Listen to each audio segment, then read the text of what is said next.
Shalom Bapak Ibu Saudara yang dikasihi Tuhan.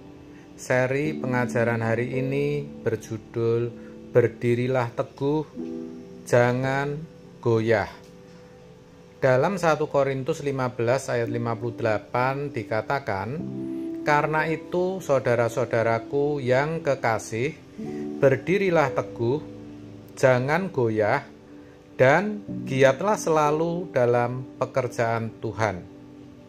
Sebab kamu tahu bahwa dalam persekutuan dengan Tuhan, jerih payahmu tidak sia-sia." Melalui surat ini, Paulus mengajak jemaat di Korintus saat itu untuk berdiri teguh, tidak goyah, dan terus giat di dalam pekerjaan Tuhan.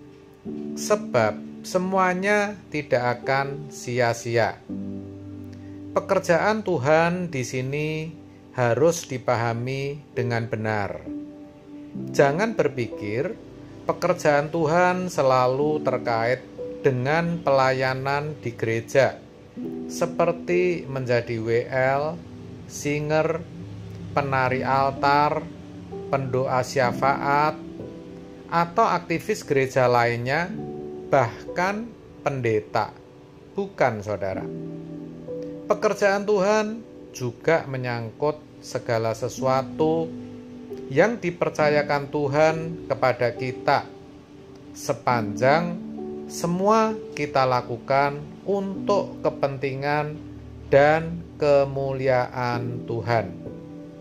Ojek online, pedagang, profesional seperti polisi atau pengacara, bahkan merawat orang tua pun pekerjaan Tuhan. Jangan salah. Dalam kesemuanya itu tentu ada tantangan, masalah, dan kesulitan yang seringkali membuat kita menjadi lemah, bosan, putus asa, dan akhirnya menyerah. Maka Paulus menasihatkan agar kita tetap teguh, tidak goyah, dan tetap bersemangat. Sebab Paulus mengerti betul bahwa ketika kita mengejar atau melakukan hal-hal yang menyenangkan Tuhan, kita tidak akan binasa. Sebaliknya, akan ada upah yang diberikan kepada kita di kehidupan yang akan datang. Masalahnya, memang tidak mudah untuk tetap teguh berdiri dan tidak goyah, serta terus giat dalam pekerjaan Tuhan, terus menyenangkan hati Tuhan. Itu tidak mudah. Maka kita bisa belajar dari batu karang.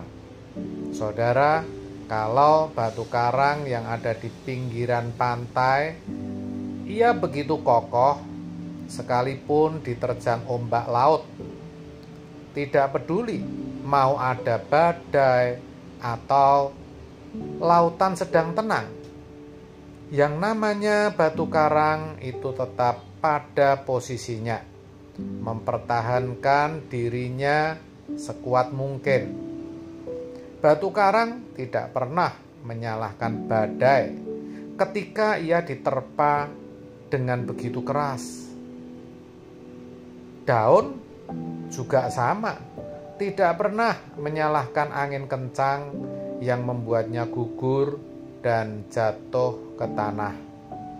Apalagi kita sebagai orang percaya, seharusnya kita mengerti bahwa segala sesuatu yang terjadi, yang kita alami dalam hidup ini, sama sekali tidak dimaksudkan untuk menyakiti atau menjatuhkan kita.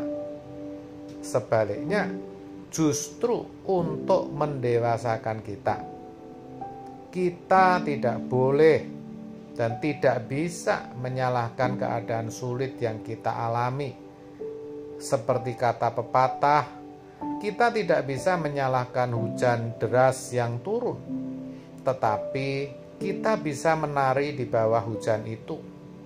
Artinya, selalu ada hal positif yang bisa kita ambil dari suatu kejadian, dari sebuah keadaan, dan dari sana diharapkan kita menjadi lebih dewasa. Yusuf contohnya, ia tidak pernah akan menjadi penguasa di Mesir kalau waktu itu ia menyalahkan saudara-saudaranya yang telah memasukkannya ke dalam sumur dan menjualnya kepada beberapa pedagang. Untungnya, ia memilih untuk berdiri teguh dan tidak goyah. Maka saudara, jangan menyalahkan situasi, jangan mencari kambing hitam, tetapi belajarlah dari situasi itu untuk menjadi pribadi yang lebih tangguh. Ingatlah selalu nasihat Rasul Paulus untuk berdiri teguh dan tidak goyah. Sebab semua jerih payah kita tidak akan sia-sia. Jika suatu waktu hidup kita telah usai, kita tidak akan takut lagi dengan kenyataan yang terjadi selanjutnya. Sebab kita sudah tahu kita akan berada di mana, yaitu di tempat yang tepat, di mana kita akan bertemu dengan Dia, Kristus Yesus, Tuhan, Sang Kekasih kita. Itulah sebabnya dalam menghadapi kesulitan hidup, berdirilah teguh dan jangan goyah. Jadilah kuat seperti batu karang, teguhkan imanmu, dan jadilah sempurna. Amin. Tuhan Yesus memberkati.